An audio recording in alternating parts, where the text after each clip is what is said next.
Dito pa rin tayo at nagko-cover ng bail hearing sa Sandigan Bayan para nga sa malversation case ni dating Senador Bong Revilla.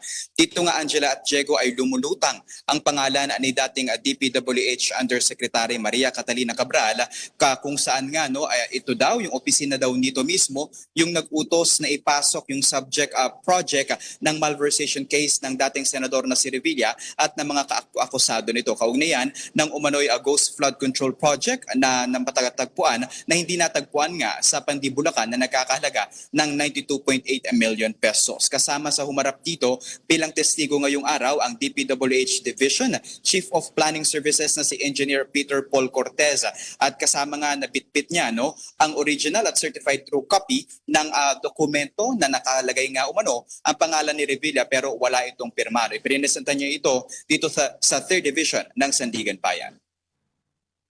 Arles, ano pa may expect natin today, no? Kasi ang alam natin, kailan ba dapat talaga ang decision nito lalabas? At least more or less, alam natin yung flow ng kaso niya.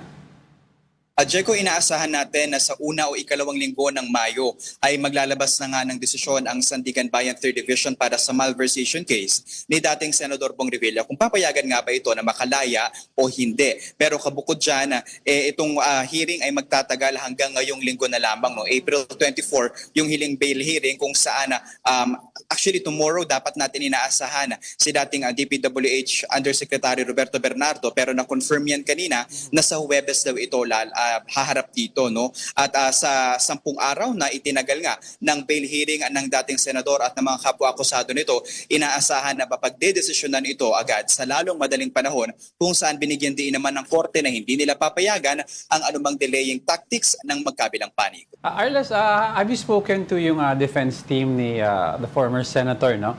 With how positive they are na may chance magkaroon ng bail despite of it being a non-bailable case against the former senator? Diego, despite it being a non-bailable case, pwede pa rin sila maghain ng petisyon para pansamantalang makalaya si Revilla, kung saan magpapatuloy naman yung pagdinig sa kanyang kaso kung mapayagan man na pansamantalang nga siyang makalabas ng kulungan. Nitong mga nakaraang araw, actually, nakausap natin si Attorney Balisi na kasama sa counsel ng dating senador. Sinabi niya na confident sila na talagang walang koneksyon o malabo yung pagpatunga nila o pagdikit sa pangalan ni dating Senador Bong Revilla dito sa malversation case at sa umano'y Ghost Flood Control Project ng pamahalaan doon sa Pandibulacan. Kaya mataas daw ang kanilang moral. Tinanungan natin noon kung ilang percent sila confident. Ang tanong ni Attorney Balisi, ilan daw bang gusto niya ang gusto natin na sabihin niya 100% or 1,000%? They are definitely confident nga na malabo ay talaga yung pag-connect nga dito kay dating Senador Bong Revilla. Na ngayon, actually Angela at Diego ay wala rito si dating Senador Bong Revilla dahil kahapon sa pagdinig na-excuse ito ng korte matapos magkaroon umano ng migraine at ngayon wala siya pagdating dito kanina sa poster mula sa Quezon City Jail.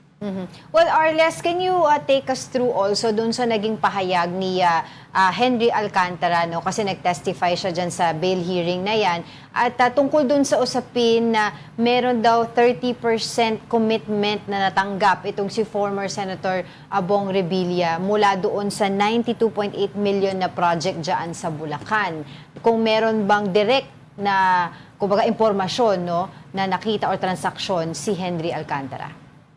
Angela, sa pagtutok natin sa kabuuan ng bail hearing ng dating senador kung saan si Henry Alcantara, ang dating DPWH District Engineer ang humarap, tila naging hamon nga sa prosekusyon na patunayan yung koneksyon ni Revilla dito sa kaso na ito. Dahil ayon kay Alcantara ay iniutos lamang ni dating DPWH Undersecretary Roberto Bernardo na ipasok nga yung proyekto, ilako yung proyekto at kung saan nga ito pwedeng ilagay dahil nila ay kailangan nga daw ng parang pondo ng dating senador. Ayon kay Alcantara ay nung prinoseso nila yung proyekto at ginawa nga supposedly at na-release yung funds, wala raw itong transaksyon mismo si Alcantara kay dating Senador Pong Revilla at si dating Yusek Bernardo lamang daw yung kanyang direktang kausap, no? At kaya yan yung dahilan kung bakit tinanong ng mga husgado dito sa 3rd Division ng Sandigan Bayan kung kaya nga bang kumpirmahin talaga ni Alcantara na naibigay sa dating senador yung pera, no? Pero ayon kay Alcantara, hindi niya raw ito makukumpirma, walang kahit anong patunay, pero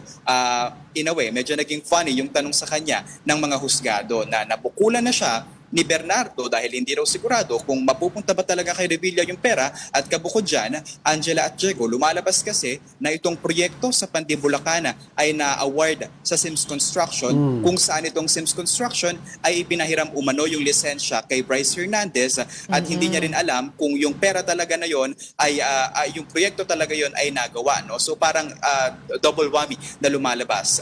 Under his watch, may nangyari na ghost flood control project sa pamumuno ni Alcantara at yung pera na supposedly para kay dating Senador Pong Revilla ay hindi rin makumpirma kung umabot nga talaga sa dating senador. Yeah. So kumbaga parang wala siyang personal knowledge doon sa transaction dahil inutos lang sa kanya supposedly ni dating Yusek Bernardo. Yun ang gusto ko nga itanong, Arles, no? Kasi ang major witness nitong kaso against former Senator Revilla is Henry Alcantara. Is there any other witness that can connect former Senator Revilla to all these shenanigans? Or nakasentro lang ang prosecution sa statement sila Hernandez at Alcantara? Actually, Diego, ang pinaka-inaabangan natin ngayong linggo ay yung pagharap ni dating DPWH Undersecretary Roberto Bernardo. Yun. Dahil sa kanyang pagharap doon sa Senate Blue Ribbon Committee hearing, no, sinabi niya mismo na merong mga mambabatas at mga senador na mismong nakausap niya. No? At ito mismo, si Bernardo ang nagsabi na dineliver niya mismo sa bahay ng dating senador yung umano'y pera nga, no, or yung commitment para sa proyekto na ito. No? Actually, in total ay nasa 74 million pesos lamang yung ilabas, no? Supposedly 76 million, just to get into the numbers, no? Yeah. So 92.8 million yung kabuuan ng project cost, no? Dahil 95% itong completed, ang nalabas na budget ay 76 million.